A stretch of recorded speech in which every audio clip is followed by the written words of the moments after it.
айтатын нәрсеңді айта алмайсың. Сенің өзіңдік сөзің өтпейтін болса, ол жерге барып маған не қажеті бар?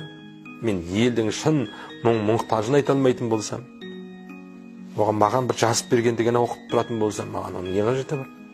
Содан қорқамын мен. Біреуге бағынышты болғым келмейді. Мен әлі ғана ешқандай қызмет емеспін. Ешқандай. Партияда да жоқ. Партияда да жоқ. Мен қай партияға барамын? Бір партияға барғым келмейді. Қай партияға? Сен өзің білімді азаматтарға сен маған ұсыншы бір партияны. Осыған партия. Мен көп тұрған жоқ ешқандай партияны.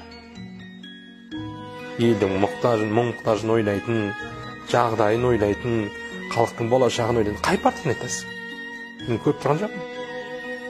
Анау депутаттық ұйықтап отыратындардың партиясы ма? Бармаймын, шақырса да бармаймын. Ал біздің қазіргі інжер сондай қорқақ болып жатқанымызға мен таң қаламын. Жүрегім ауырсын ауырады.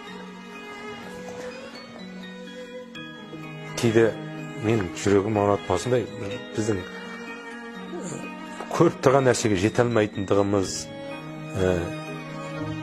басқа бір ұлттың өкіліге бізге үкім айтып отқанда басымызды сүмірейтіп қарап тұратынымыз, өзіміздің тілімізді сөйлей алмайтындығымыз, біздің жаңағы қарындастарымыздың кім көрінге жем болып, ит болып тапталып жатқанын көргенде де үндей алмайтындығымыз, бізде соны не түртті, соншама не істап тұр бізде?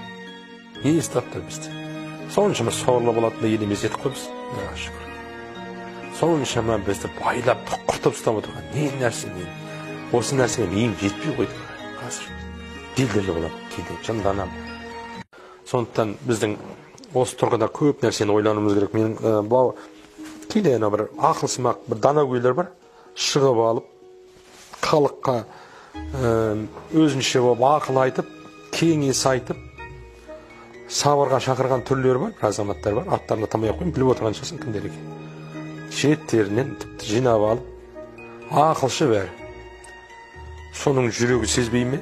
Сезіп тұр ғой, көзі көрмей ме? Көріп тұр ғой біздің елде не болып жатқан, неге ұшырап жатқан халықтың.